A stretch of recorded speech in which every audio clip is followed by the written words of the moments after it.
नमस्कार। एक बार फिर से स्वागत है आपका। और इस वीडियो लेक्चर के अंदर हम वही बात करेंगे स्पेशलाइज्ड टाइप ऑफ क्रोमोसोम की।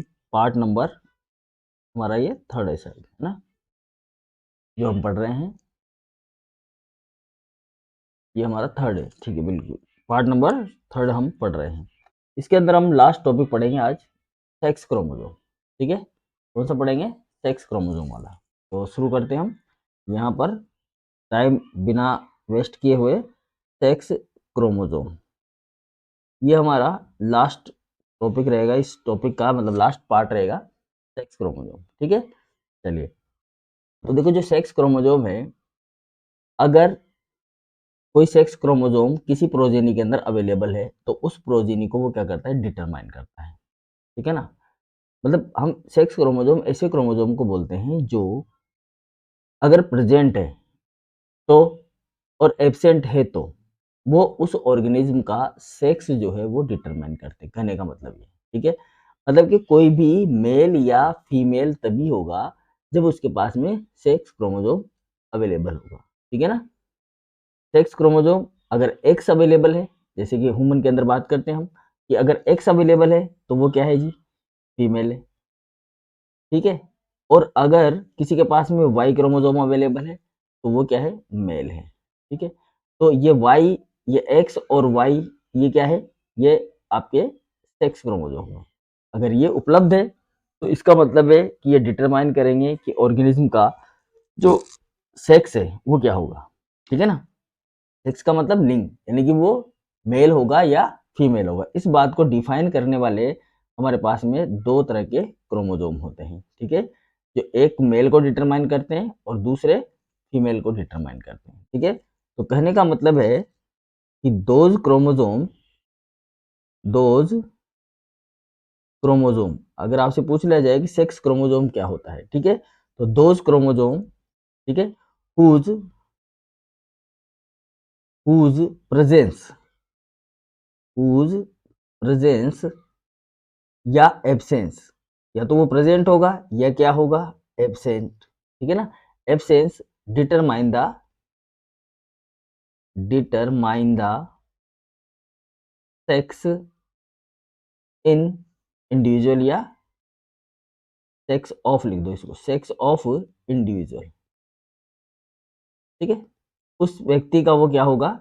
सेक्स होगा। जैसे अगर मान लीजिए कि ये एक्स और एक्स है और एक एक्स और वाई है।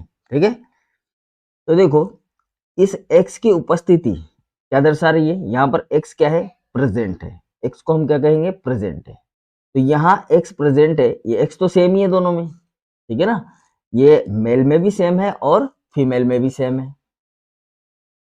ठीक है, ये क्या है? मेल में भी सेम है और फीमेल के अंदर भी सेम है। तो देखो, ये तो सेम है तो इससे तो हमें कोई लेना देना है नहीं। हमें लेना देना किससे? इस वाले से लेना देना है। ठीक है, अब देखो, जैसे कि हमने कहा कि अगर ये प्रेजेंट है, ये क्या है? प्रेजेंट है या एब्सेंट है। जैसे यहाँ पर प्रेजेंट क्या है? एक्स है, तो ये क्या होगा? फीमेल होगा। इसका मतलब यहाँ पर क्या एब्सेंट है? वाई एब्सेंट है, तो फीमेल में वाई एब्सेंट होगा। बात समझ में आ रही है ना, मतलब फीमेल में एक्स तो क्या रहेगा? प्रेजेंट रहेगा, और वाई क्या रहेगा? एब्सेंट रहेगा। तो इसका मतलब है कि अगर वाई एब्सेंट है तो डिटरमाइन करेगा कि फीमेल बनेगी, एक्स प्रेजेंट है तो ये भी डिटरमाइन करेगा कि फीमेल ही बनेगी। सेम स्ट्रक्चर वाई के साथ में है। यहाँ पर ये मेल है। ठीक है, क्यों? क्योंकि यहाँ पर क्या है? वाई क्या है? प्रेजेंट है, और एक्स क्या है? एब्सेंट है। तो यहाँ पर ये वाई ये डिटरमाइन करता है, वाई का प्रेजेंस ये डिटरमाइन करता है कि ये मेल है, और एक्स का एब्सेंस ये डिटरमाइन करता है कि ये मेल है। बात समझ में आ गई? तो अगर ये जो सेक्स क्रोमोसोम है ये प्रेजेंट है या एब्सेंट है तो भी ये क्या करते हैं? डिटरमाइन करते हैं किसको? सेक्स को, कि इस इंडिविजुअल का सेक्स क्या होगा। तो पर्टिकुलर इस इंडिविजुअल का सेक्स क्या है? फीमेल, और इसका सेक्स क्या है? मेल। बात समझ में आए? इसलिए ऐसे क्रोमोसोम को हम क्या बोलते हैं? ईडियो क्रोमोसोम या एलोसोम भी बोलते हैं। बात समझ में आ गई? ईडियो क्रोमोसोम या क्या बोलते हैं? एलोसोम। एलोसोम का मतलब होता है अलग अलग तरह के गुणसूत्र, अलग अलग तरह के हैं। देखो एक्स, ये एक्स अलग है, वाई अलग है, दोनों अलग अलग हैं, ठीक है। तो इसको हम क्या बोलते हैं, ऐसे गुणसूत्रों को हम क्या बोलते हैं, तो दीज आर, आगे लिख देते हैं हम इसको, these are also called idio, idiochromosome, chromosome, भिन्न प्रकार के गुणसूत्र या एलोसोम, ठीक है, डिफरेंट गुणसूत्र। थोड़ा ऊपर लिख देते हैं, ठीक है, दिख रहा है अभी, ओके। तो these are also called idiochromosome. अगर आपसे पूछ लिया जाए what is a idiochromosome, तो ईडियो क्रोमोजोम किसको बोलते हैं, सेक्स क्रोमोजोम को ईडियो क्रोमोजोम बोलते हैं, ठीक है। आपसे पूछ लिया जाए व्हाट इज अलोसोम, तो अलोसोम किसको बोलते हैं, सेक्स क्रोमोजोम को ही एलोसोम बोलते हैं, ठीक है। अब ये क्या करते हैं, देखो ये किसी भी ऑर्गेनिज्म की मोर्फोलॉजिकल और फिजियोलॉजिकल लक्षणों को क्या करते हैं, कंट्रोल करते हैं, और ऐसे लक्षणों को हम क्या बोलते हैं, सेक्स लिंक्ड कैरेक्टर बोलते हैं। जैसे मोर्फोलॉजिकल की बात करें तो कोई भी, जैसे फॉर एग्जांपल हम बात करें कि ये फीमेल है, ठीक है, तो आपने देखा होगा कोई भी फीमेल होगी तो फीमेल का कैरेक्टर जो है वो डिफरेंट टाइप का होगा। अगर मान लीजिए कोई मेल है तो मेल का कैरेक्टर जो होगा वो थोड़ा सा डिफरेंट टाइप का होगा, हार्ड आवाज होगी, है ना, हार्ड थोड़ी सी जो भर्राई हुई आवाज होगी। है? महिला होगी तो उसकी आवाज कैसी होगी, मीठी आवाज होगी, चेहरा पतला होगा। जो मेल है तो उसका चेहरा कैसा होगा, थोड़ा सा कठोर होगा, मतलब कठोर का मतलब थोड़ा सा भारी भारी सा होगा। तो ये क्या है, ये ये है मोर्फोलॉजिकल कैरेक्टर। इसी तरह से फिजियोलॉजिकल कैरेक्टर्स भी क्या होते हैं, वो कंट्रोल किए जाते हैं। जैसे कि फॉर एग्जांपल कि वो किस तरह के हार्मोन स्रावित करेगी, मेल किस तरह का हार्मोन स्रावित करेगा और फीमेल जो है वो किस तरह के हार्मोन स्रावित करेगी, दोनों में डिफरेंट डिफरेंट टाइप के सेक्स हार्मोन प्रोड्यूस होते हैं। और तो बहुत सारे हार्मोन तो सेम ही होंगे, लेकिन कुछ हार्मोन जो है वो क्या होंगे, फीमेल और मेल में डिफरेंट डिफरेंट होंगे, होंगे नहीं होंगे, ठीक है। तो ये जो क्रोमोजोम होते हैं ये कंट्रोल करते हैं किसको, मोर्फोलॉजिकल और फिजियोलॉजिकल लक्षणों को, जिन्हें हम बोलते हैं सेक्स लिंक्ड कैरेक्टर। ऐसे सेक्स लिंक्ड कैरेक्टर जो इन सेक्स क्रोमोजोम के द्वारा क्या किया जाए, कंट्रोल किए जाए, ठीक है। बात समझ में आ गई, चलिए लिखते हैं, these are also controls a number of morphological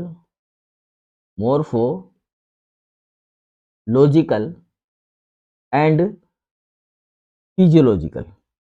morphological तो करेंगे करेंगे, उसके अलावा क्या करेंगे, फिजियोलॉजिकल जो लक्षण होंगे, जो गुण होंगे, ट्रेट्स, ठीक है, जिन्हें क्या कहा जाता है, सेक्स, ऐसे लक्षण तो क्या कहेंगे हम, सेक्स लिंक्ड कैरेक्टर्स। इनको क्या करते हैं, ये कंट्रोल करते हैं, ठीक है, इनको कंट्रोल करने का काम करते हैं, ठीक है। अब देखो दो सेक्स क्रोमोसोम होते हैं प्रत्येक इंडिविजुअल के अंदर, ठीक है ना, वो दोनों एक जैसे हो सकते हैं, समान हो सकते हैं और डिफरेंट भी हो सकते हैं। जैसे कि दो तरह के सेक्स क्रोमोसोम होंगे, जैसा अभी हमने देखा यहाँ पर एक्स और एक्स, एक्स और एक्स, एक्स और वाई, तो ये दो समान भी हो सकते हैं और डिफरेंट भी हो सकते हैं, ठीक है। तो दो तरह के दो क्रोमोसोम होंगे किसी भी इंडिविजुअल के अंदर, दो हो सकते हैं, दो से ज्यादा भी हो सकते हैं, ऐसी बात नहीं है, लेकिन ज्यादातर केसेज में क्या होंगे, केवल दो ही रहेंगे, ठीक है। तो लिख देते हैं हम, यहाँ पर इंपॉर्टेंट है तो थोड़ा सा अलग लिख देते हैं, द टू, ध्यान रखना, द टू सेक्स क्रोमोसोम, कितने क्रोमोसोम होंगे, सेक्स क्रोमोसोम दो होंगे, दो sex chromosome, in an individual, in an individual क्या होंगे, may be, may be morphologically, may be morphologically कैसे होंगे, सेम भी हो सकते हैं और डिफरेंट भी हो सकते हैं। मोर्फोलॉजिकली सिमिलर हो सकते हैं, सिमिलर, इनको हम कहेंगे होमोमॉर्फिक। ऐसे अगर जो सिमिलर गुणसूत्र होंगे उनको क्या कहेंगे हम, होमोमॉर्फिक, और अगर डिफरेंट होंगे तो उनको क्या कहेंगे हम, हेटेरोमॉर्फिक, क्लियर। तो morphologically similar, that is that is homomorphic. बात समझ में आ गई? होमोमॉर्फिक। होमोमॉर्फिक का मतलब है, जैसे फॉर एग्जांपल हम बात करें एक्स एक्स गुणसूत्र, तो ये एक्स एक्स गुणसूत्र जो है वो कैसे होंगे? समान गुणसूत्र होंगे, सम गुणसूत्र कहलाएंगे। मॉर्फोलॉजिकली ये सिमिलर होंगे, मतलब इनकी आकार प्रकार में ये कैसे होंगे? समान होंगे, और ऐसे गुणसूत्रों को हम क्या बोलेंगे? होमोमॉर्फिक बोलेंगे। यहाँ तक की बात समझ में आ गई? ऐसे जो क्रोमोजोम है उनको क्या बोल, मॉर्फोलॉजिकली सिमिलर है, और ऐसे क्रोमोजोम को हम क्या बोलते हैं? होमोमॉर्फिक बोलते हैं, जैसे कि फॉर एग्जांपल एक्स वाई। इसके अलावा ये क्या हो सकते हैं? डिफरेंट भी हो सकते हैं इसके अलावा, ठीक है ना, और ये डिफरेंट भी हो सकते हैं, और डिफरेंट, अगर डिफरेंट है तो इन्हें क्या कहेंगे हम? ये कहेंगे हम हेटेरोमॉर्फिक। क्या कहेंगे? हेटेरोमॉर्फिक कहेंगे, हेटेरोमॉर्फिक। जैसे कि बात करें हम for example X and Y, X chromosome बड़ा होता है और वाई क्रोमोसोम कैसा होता है? छोटा होता है। तो मॉर्फोलॉजिकली ये दोनों क्या है? डिफरेंट है। मॉर्फोलॉजिकली ये दोनों क्या है? सिमिलर है, ठीक है, और ये मॉर्फोलॉजिकली डिफरेंट है। तो ऐसे क्रोमोसोम को तो हम क्या बोलते हैं? होमोमॉर्फिक बोलते हैं। और एक्स और वाई क्रोमोसोम को हम क्या बोलेंगे? हेटेरोमॉर्फिक, क्योंकि ये इनका जो फिनोटाइपिक स्ट्रक्चर है मॉर्फोलॉजिकली ये क्या है? डिफरेंट है, ठीक है। अगर ये मॉर्फोलॉजिकली डिफरेंट क्रोमोसोम अवेलेबल होते किसी इंडिविजुअल के अंदर, तो उसको हम कहेंगे मेल। और अगर मॉर्फोलॉजिकली सिमिलर क्रोमोसोम अवेलेबल हैं किसी इंडिविजुअल के अंदर, तो उसको क्या कहेंगे? मेल कहेंगे। ये बात ध्यान रखनी है हमें, ठीक है, याद रहेगी बात। तो देखो मेन चीज क्या है? यही है इसके अंदर, द मॉर्फोलॉजिकली डिफरेंट,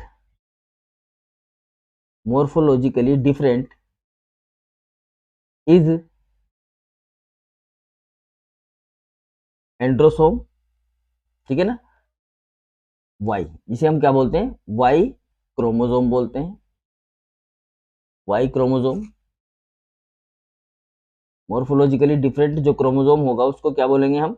एंड्रोसोम, या फिर क्या बोलेंगे इसको हम? वाई क्रोमोसोम, ठीक है, वाई क्रोमोसोम, या फिर इसी को ही क्या बोलेंगे हम? मेल बोलेंगे, या फिर क्या बोलेंगे? मेल, ठीक है। और इनको हम बोलेंगे एंड्रोसोम। मॉर्फोलॉजिकली डिफरेंट क्रोमोसोम है वाई क्रोमोसोम, इसको हम बोलेंगे एंड्रोसोम, ठीक है। और ये मेल बनाएगा, क्या बनाएगा? ये मेल बनाएगा, ठीक है। इसके अलावा दूसरा होता है गायनोसोम। गायनोसोम, इसी को हम बोलते हैं क्या? फीमेल, या फिर इसको क्या बोलेंगे हम? X chromosome. एक्स क्रोमोसोम बोल सकते हो आप इसको, डब्ल्यू क्रोमोसोम बोल सकते हो आप इसको, है ना, डब्ल्यू बोल सकते हो। इसको हम क्या बोल सकते हैं? या फिर फीमेल बोल सकते हैं। देखो किसी भी नाम से लिख सकते हैं हम इसको, नहीं किसी भी अक्षर से डिनोट किया जा सकता है ये, ठीक है। ये क्या करेंगे? ये डिटरमाइन करेंगे फीमेल को, डिटरमाइन फीमेल, और ये डिटरमाइन करेंगे किसको? ये डिटरमाइन करेगा मेल को। ये बात ध्यान रखनी है हमें। अगर वाई आएगा तो डेफिनेटली क्या बनेगा? मेल बनेगा, और अगर एक्स आएगा या डब्ल्यू आएगा इस तरह का आएगा तो क्या बनेगा आपका? फीमेल ही बनेगा, ठीक है ना, मेल नहीं बनेगा, ठीक है। अब जैसे कुछ उदाहरण ले लेते हैं हम यहाँ पर मेल और फीमेल वाले, लाल से ले लेते हैं हम। फॉर एग्जांपल जैसे एक्स एक्स और एक्स वाई, तो ये क्या हो गया? फीमेल, ये क्या हो गया? मेल हो गया, ठीक है। इसके अलावा एक्स एक्स और एक्स जीरो भी होता है, ठीक है, फीमेल और मेल। इसके अलावा जेड जेड और जेड डब्ल्यू भी होता है, डिफरेंट टाइप का क्रोमोसोम, ये आ गया आपका। इसके अलावा क्या होता है? इसके अलावा एक और लिख लो आप, जेड जेड और जेड जीरो, ये लीजिए। तो ये भी मेल है, बंधे मेल हो सकते हैं ये, है ना, ये भी मेल है, इसमें भी ये भी मेल ही बनेगा, ये भी मेल ही बनेगा, है ना, ये भी मेल बनेगा और ये भी मेल बनेगा। अब भले ये क्या हो? स्टेराइल हो, लेकिन मेल है। ये भले स्टेराइल हो लेकिन बनने वाला क्या होगा? ऑर्गेनिज्म मेल होगा। तो इनके अंदर जो एक्स्ट्रा मॉर्फोलॉजिकली डिफरेंट क्रोमोसोम है, जैसे ये एक्स है, समझना बात को क्या करना चाह रहे हैं, जैसे ये एक्स है तो ये भी एक्स है और ये भी एक्स है, तीनों सेम है, मॉर्फोलॉजिकली सिमिलर है, वाई जो है वो क्या है, मॉर्फोलॉजिकली डिफरेंट है। समझ में आए बात, ठीक है।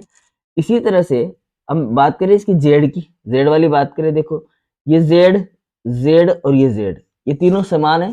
इसी तरह इसके अंदर एक्स, एक्स और एक्स, ये तीनों समान है, लेकिन यहाँ पर क्या आ रहा है, जीरो आ रहा है। जीरो मतलब एब्सेंट, जीरो का मतलब क्या है, एब्सेंट है। मतलब कौन सा क्रोमोसोम एब्सेंट है, वाई क्रोमोसोम हो सकता है, वो डब्ल्यू क्रोमोसोम हो सकता है, जैसा कि हमने यहाँ देखा। देखो जैसे जैसे इस x x x x x के साथ वाई आ रहा है तो यहाँ पर वो एब्सेंट है। यहाँ पर जेड जेड जेड के साथ क्या आ रहा है, डब्ल्यू आ रहा है, तो ये क्या है, डब्ल्यू प्रेजेंट है। लेकिन यहाँ पर इस जेड जेड के साथ में क्या आ रहा है, जीरो आ रहा है, तो इसका मतलब ये क्या है, एब्सेंट है। तो ये एब्सेंट वाले क्या बनाते हैं, स्टेराइल मेल बनाते हैं, ठीक है ना। क्या बनाएंगे, ये स्टेराइल बनाएंगे, मेल। मेल तो बनेगा लेकिन कैसा होगा, स्टेराइल होगा, आगे वो जनन नहीं कर सकता, है ना। वो वर्कर का काम करेंगे, जैसे मधुमक्खी में होता है ना, मधुमक्खी की छत्ते में, वो वाली बात है यहाँ पर। तो उनका जो जीनोटाइप होता है वो इस तरह का होता है। यहाँ तक की बात समझ में आ गई हमें, कोई दिक्कत नहीं है। तो ये बात की हमने किसकी, मेल मतलब सॉरी सेक्स क्रोमोसोम की। अब चूंकि हम क्या है कि प्लांट में पढ़ रहे हैं, एनिमल में तो पढ़ ही नहीं रहे। एनिमल में तो आपको पता है मनुष्य के अंदर कितने गुणसूत्र होते हैं, 46 गुणसूत्र होते हैं। अगर आ जाए तो ध्यान रखना, एक बार पूछ भी लिया था वैसे, मैं फिर बता देता हूँ आपको कि मेल में सेक्स डिटर्मिनेशन कैसे होता है, ह्यूमन के अंदर एक क्वेश्चन आ चुका था, तो कैसे होता है सेक्स डिटर्मिनेशन। तो आपको क्या लिखना है, सेक्स डिटर्मिनेशन इन मेल। मैं वैसे ही बता रहा हूँ आपको, ठीक है ना, और ये आपने पढ़ा भी होगा, सेक्स डिटर्मिनेशन इन ह्यूमन। हालांकि हमारे नहीं है ये, लेकिन फिर भी आप ध्यान रखो, इसको पूछ लेता है, फर्स्ट पेपर में पूछ सकता है, ये सेकंड में पूछ लेता है कि बच्चे भूले तो नहीं गई, पढ़ के आए हैं बायोलॉजी में और बॉटनी में भूल गया हूँ। तो इसलिए चेक करने के लिए एग्जामिनर क्या करता है, क्योंकि यहाँ पर तो सेक्स डिटर्मिनेशन से मतलब है ना, तो किसी का भी दे देते हैं, उनको ये मतलब नहीं होता कि वो प्लांट साइंस पढ़ रहे हो आप तो केवल प्लांट का ही देगा, सॉरी ह्यूमन का भी दे देता है ना। तो ध्यान रखना, सेक्स डिटर्मिनेशन मेल के अंदर कैसे करेंगे हम, और सॉरी ह्यूमन के अंदर कैसे करेंगे। देखो एक्स एक्स क्रोमोसोम है, और ये एक्स और ये वाई क्रोमोसोम है, ठीक है। वाई को हम थोड़ा सा डिफरेंट कलर में बना देंगे डेफिनेटली, ये लीजिए, ठीक है। अब डिटर्मिनेशन करवाना है अपने को, तो डिटर्मिनेशन करवाएंगे तो ये एक्स इस एक्स के साथ में जुड़ेगा, तो यहाँ पर क्या बनाएगा, ये बनाएगा यहाँ पर एक्स एंड एक्स, ठीक है। अब देखो दूसरा, ये वाला एक्स इस वाई के साथ जाएगा, जाएगा, तो ये क्या बनाएगा, यहाँ पर ये एक्स और दूसरा क्या बनाएगा, वाई बनाएगा, मतलब वाई आएगा, इधर से एक्स आएगा, ठीक है जी। इधर भी फिर से चलो, यहाँ पर क्या आ जाएगा आपका, एक्स और एक्स आ जाएगा, क्योंकि दोनों में क्या है, एक्स एक्स क्रोमोसोम है। इधर आगे बढ़ो आप, यहाँ से यहाँ पर, तो यहाँ पर क्या है, एक एक्स है और दूसरा क्या है भाई, वाई है। समझ में आ गई बात, यानी कि बनने वाली जो प्रोजेनी है ये क्या है, फीमेल है। ये क्या बनेगी, मेल बनेगी। ये क्या बनेगी, फीमेल बनेगी। और ये क्या बनेगी, वापस से मेल बनेगी। तो यहाँ हम देखें तो मेल और फीमेल का जो रेशियो है वो कितना है, देखो एक मेल, दो तो क्या है फीमेल है और दो ही क्या है मेल है, तो इनका रेशियो कितना हो गया, 50-50% संभावनाएं होंगी, 50-50% संभावना होगी कि नेक्स्ट पीढ़ी में मेल होगा या फीमेल होगी। तो यानी कि ये कोई जरूरी नहीं है कि मेल ही हो, है ना, हर बार फीमेल भी हो जाती है। आपने देखा होगा बहुत से लोगों के संतानें जो है, महिलाएं मतलब बच्चियां ज्यादा पैदा हो जाती है, किसी के लड़के लड़के पैदा होते हैं, किसी के इक्वल रहता है, एक पहली लड़की हो गई तो दूसरा लड़का हो गया, है ना। तो ये डिपेंड किसके ऊपर करता है, ये डिपेंड करता है इस वाई के ऊपर। कहने का मतलब ये जो वाई क्रोमोसोम है ये ज्यादा पावरफुल है किसकी अपेक्षा, एक्स की अपेक्षा।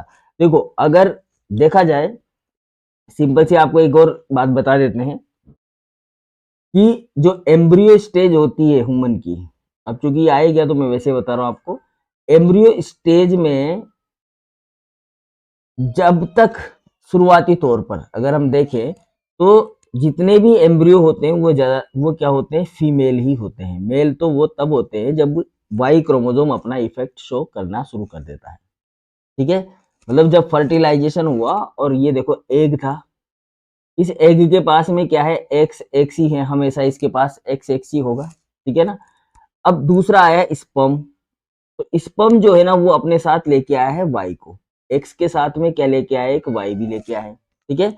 अब इन दोनों के बीच में फर्टिलाइजेशन हुआ, तो इसके अंदर देखो आप क्वांटिटी क्वांटिटी आप देखोगे तो इसके पास में 2 x ऑलरेडी है, एक x और आ गया, और केवल मात्र एक क्या है y आया है, ठीक है ना।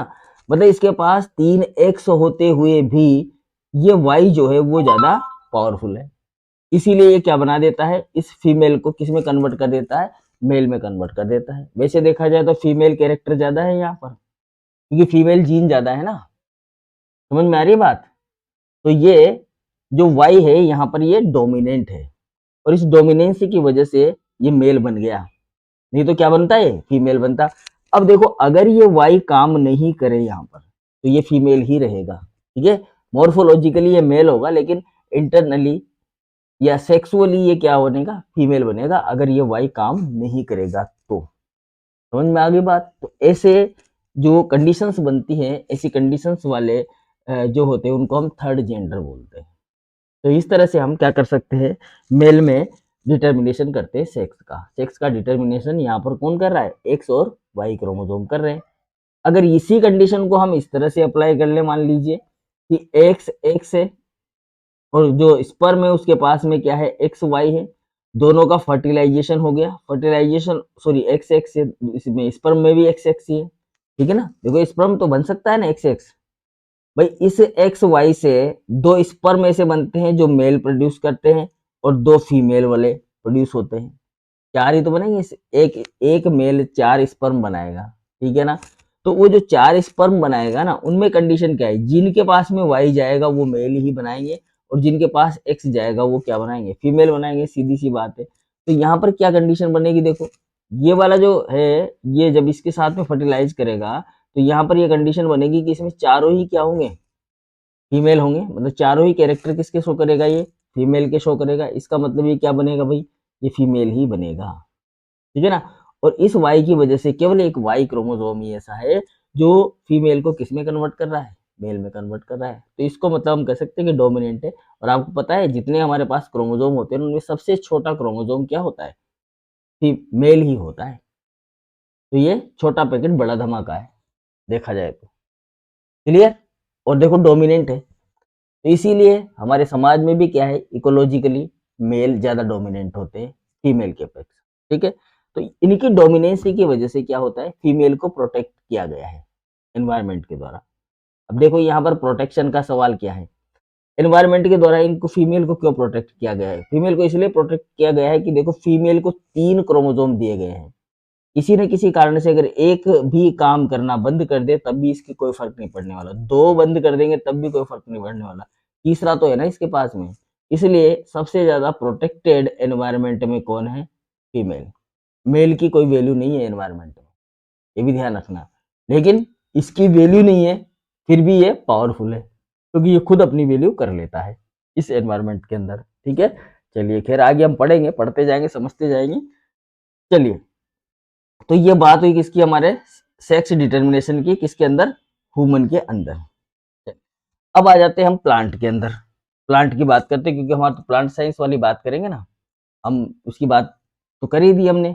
अब प्लांट साइंस की बात करते हैं, तो हम बात करेंगे सेक्स क्रोमोसोम इन प्लांट, ठीक है। पॉइंट डाल लो आप, सेक्स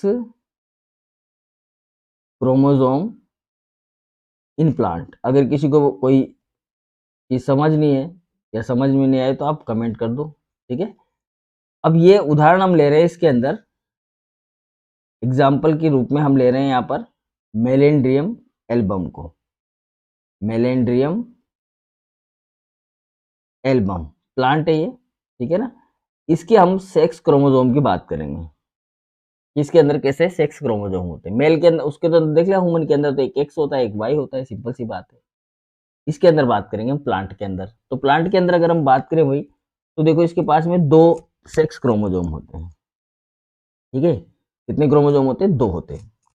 एक क्रोमोसोम जो होता है इसके अंदर, थोड़ा सा इसको हटाते हैं अपन यहाँ से, तो इसकी जगह पर हम कोई स्पेशल स्ट्रक्चर से इसको ड्रॉ करते हैं, ठीक है ना।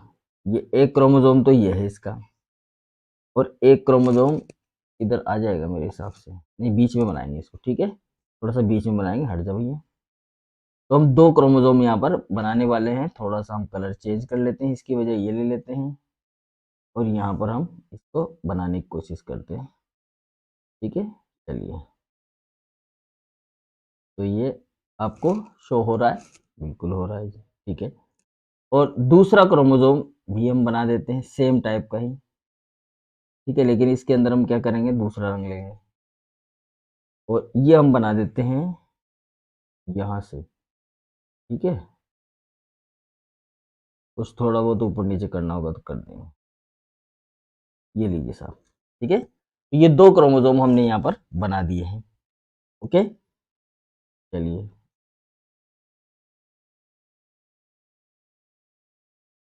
बराबर कर देते हैं इसको। ये लीजिए। ठीक है, अब देखो इस, ये तो है आपका, ये जो छोटा क्रोमोसोम है इसको तो हम बोलते हैं एक्स क्रोमोसोम। थोड़ा सा ऊपर कर लेते हैं ना, हल्का सा। ठीक है, अब समझ में आ जाएगा। ठीक, ये तो है आपका एक्स क्रोमोसोम, जो छोटा है वो क्या है, एक्स क्रोमोसोम। ठीक है, और जो बड़ा है वो क्या है आपका, वाई क्रोमोसोम। कौन सा क्रोमोसोम है, वाई क्रोमोसोम।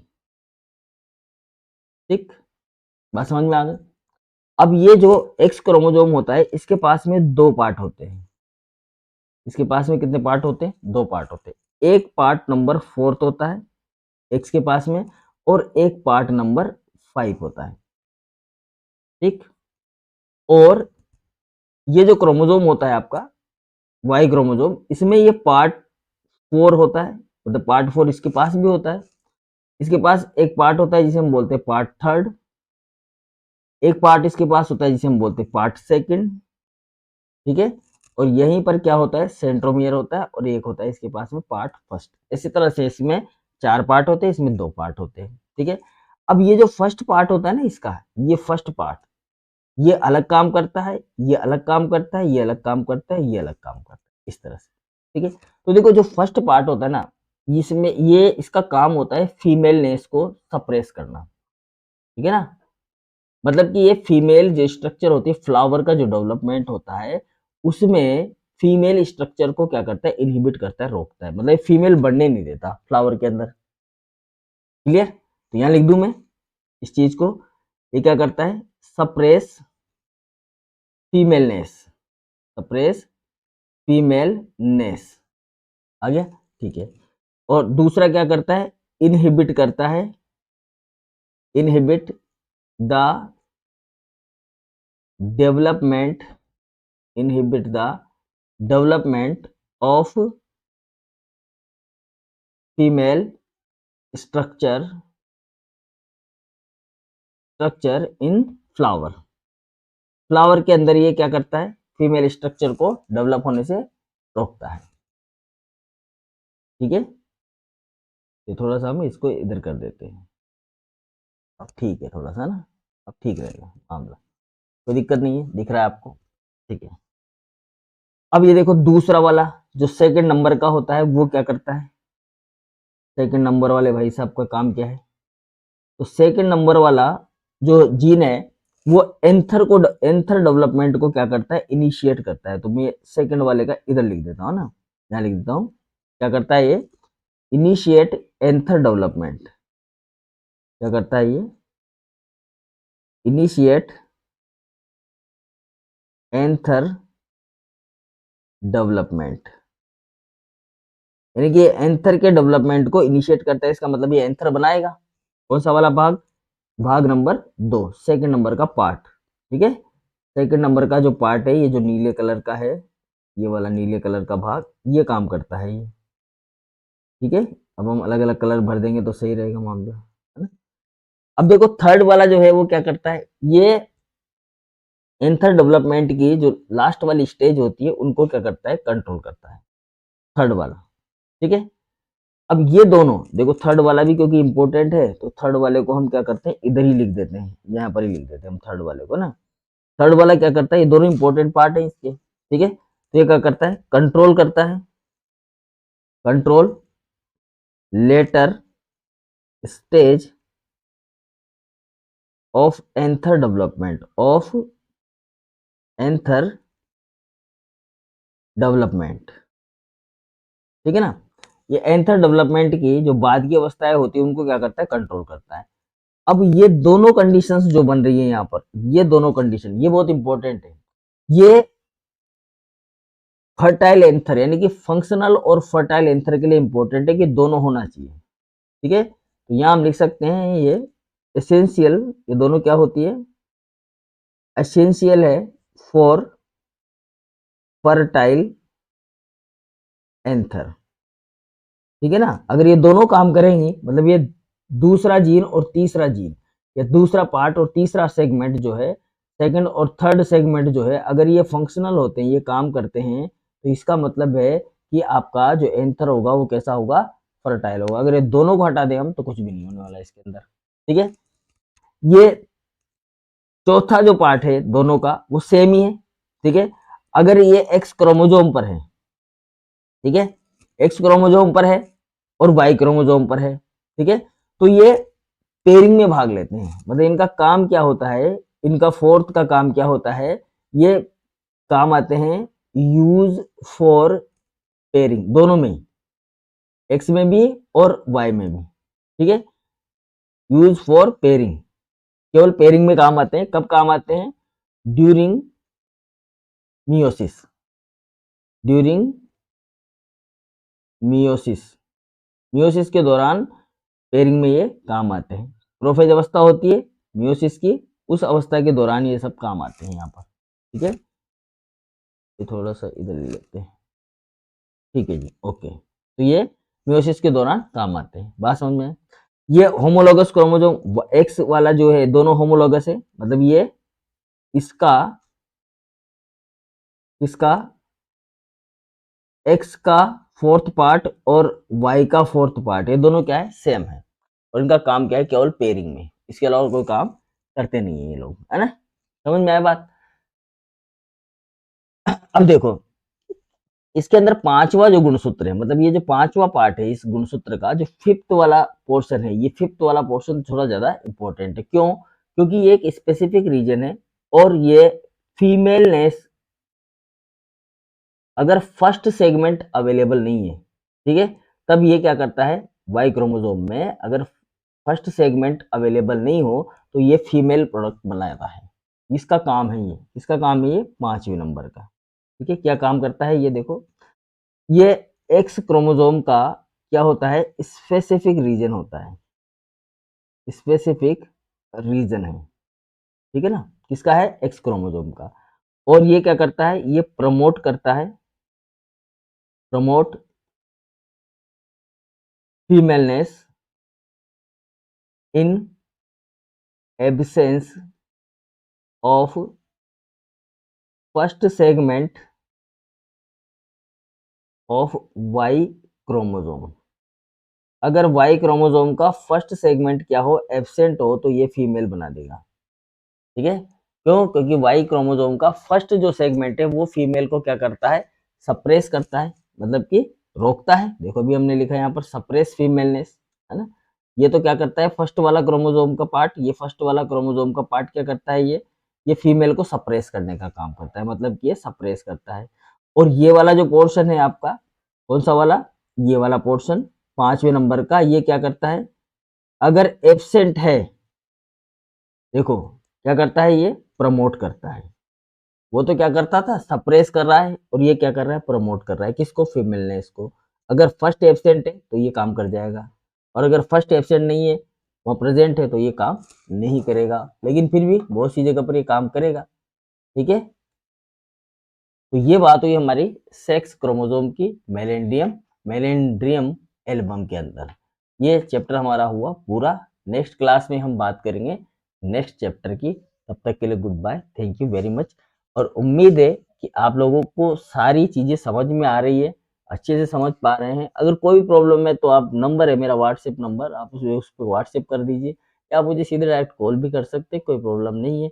आपने कोर्स लिया है, ठीक है, तो हम आपकी जो भी समस्याएं हैं उन सबका समाधान करेंगे, है ना। अब क्लास वाली जहाँ पर बात होती है, तो देखो ऐसा है कि जब हम क्लास आपके अकॉर्डिंग टू टाइम टेबल ही ले रहे हैं, वैसे तो टाइम टेबल के अकॉर्डिंग आपकी क्लास आ जाती है ना। फर्स्ट पेपर सेकंड पेपर दोनों की क्लास वैसे मैंने इस बार एक्स्ट्रा ले ली है, फिर भी क्योंकि मुझे भी कोर्स पूरा करना है आपका जल्दी से। ताकि आप अच्छे नंबर जो है वो ला सकें, क्योंकि इस बार 4 यूनिट आएगी एग्जाम के अंदर, पूरी चारों यूनिट आने वाली है एग्जाम में, है ना। पिछले साल 2 यूनिट आई थी तो 2 यूनिट का ही कोर्स पढ़ाया था, इस बार 4 यूनिट आएगी तो आपको 4 यूनिट का ही कोर्स पढ़ाया जाएगा, है ना। तो इसमें कुछ घबराने वाली बात नहीं है, आपको चारों यूनिट मिलेंगी, ठीक है। तो बने रहिए और आप थोड़ा सा अपने दोस्तों को भी रेफर करिए,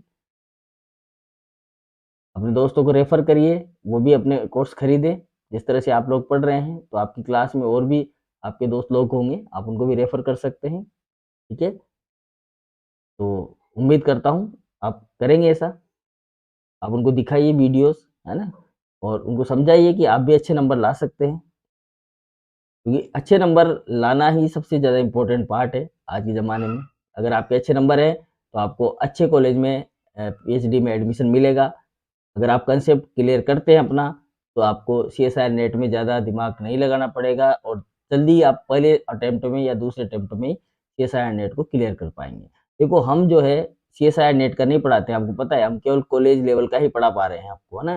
लेकिन फिर भी कुछ चीज़ें हम आपको ऐसी बताते हैं जिससे आपकी कंसेप्चुअल जो डाटा है वो बढ़ सकें, आप चीज़ों को कंसेप्चुअली समझ सकें, कंसेप्ट आपकी क्लियर कर सके, और सीएसआईआर नेट में आप इन्हीं कंटेंट की मदद लेकर सीएसआईआर नेट को क्लियर भी कर सकें, क्योंकि लास्ट मोटो आपका यही होने वाला है। आपको पीएचडी करनी है, सीएसआईआर नेट करना है, आपको जीआरएफ करना है ना, ये सारे चलेंगे अब आगे चलकर। केवल डिग्री लेना है हमारा मकसद नहीं है, आगे भी हमें बढ़ना है। तो इसलिए अपने दोस्तों को भी मोटिवेट करिए, वो भी कोर्स खरीदे। ज़्यादा अमाउंट है नहीं, क्योंकि आपने खरीदा है तो इसका मतलब ज़्यादा अमाउंट है ही नहीं, है ना। तो इतनी सी रेट में आपको बहुत सारी चीज़ें मिल रही है, और थोड़े और ज़्यादा अगर स्टूडेंट जुड़ेंगे तो हमारा और भी हौसला बढ़ेगा और हम और दूसरे तरह के कोर्स जो है वो लॉन्च करने की कोशिश करेंगे, ठीक है। Okay, thank you.